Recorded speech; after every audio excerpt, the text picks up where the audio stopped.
Hey everybody, Aaron here. Welcome back to another anime review. Today we are looking at episode 20 of Recreators. Now, this is not to brag, but after watching a lot of anime, you start getting to this point where you start kind of predicting what's going to happen next. And it's not because, every story is cliche or there's no original ideas left in the world. It's nothing to do with that. It's more so that, even the best author, tries to kind of insert something that they can recognize that will be liked by the audience. As Altair said, for example, in this week's episode, death is something that plays out like a huge role. People love to see characters die in anime, stories, whatever type of medium. Perfect example, think of, and these aren't really anime obviously, but think of Game of Thrones or The Walking Dead. Those are both shows that people love, and when people die or characters die off in those shows, people go right to the internet, they get on the keyboard, they start slamming at the keyboard. Oh my god, I can't believe, did you see who died this week's episode? Did you see what happened to this guy? I can't believe he died. Oh my god, I thought this guy was dead. People eat that up. And, some people get angry. They're like, oh my god, my favorite character died off. I'm not going to watch the show anymore. But at the same time, some people actually start going and watching the show even more because someone died. And they're like, oh, these characters aren't available. They can't die. They're not, immortal. They can die. That's what made this week's, episode so interesting. The fact that that's the reality of it. These people, the reason why Altair is so powerful, why she seems to be unable to die, is because her legacy on the internet is so huge. You saw that she has people that made fan art of her. Her creator left this huge amount of legacy for her, to the fact that people don't want to see her die and thus can't imagine it happening. So it's kind of making it where it's hard to kill her, obviously. No matter what they try to use that I think her name was Citrus or something like that, where they try to have, or Sirius, I'm sorry. They try to have Sirius go, and it's supposed to be like a kind of body double of her that was supposed to be absorb her being into her, but it didn't work, obviously. And, no matter what, they just seemed like they couldn't kill her.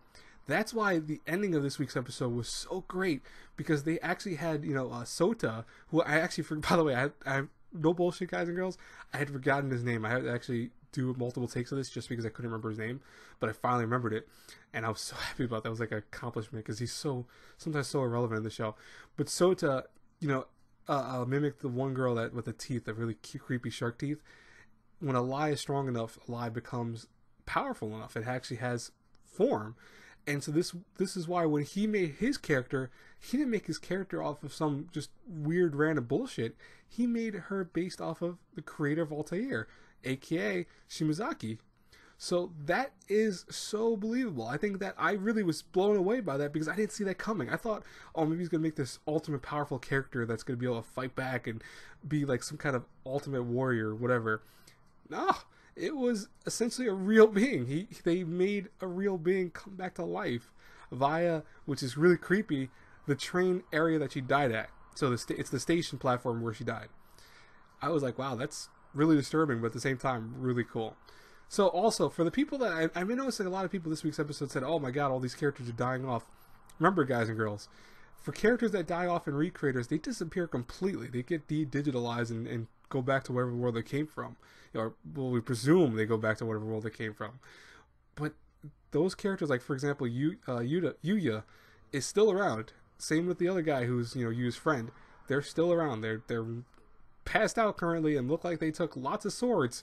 Because, Yuya took, 5 or 6 swords into the back, and his other friend took, a dozen into his persona, aka. But they're still here. So most likely they're not dead yet. They might die later, and I presume they might die later, but they're not dead yet. So people that are flipping out that these characters all died this week's episode, really think about it. No one per se died this week, if you think about it. Besides maybe they introduced the girl who's what's her name? Sirius, I think, like I said before. She's probably dead because she ain't there. But everyone else is still there. So it's interesting. But anyways, I hope you guys enjoyed this week's episode. I thought it was freaking awesome. I would love to hear some comments down below. Tell me what you thought about this week's episode. As always, guys and girls, if you do like my channel and my reviews, please think about hitting the subscribe button. Go check out my Patreon. I don't make this too formulaic. That sounded really formulaic for a second. I don't know why. But go check out my Patreon. Go, make sure you share the video, etc. I will talk to you guys later. God bless you all. I have one more review out today. If I don't see you then it's okay. I'll talk to you later. God bless you all. Bye-bye, everyone.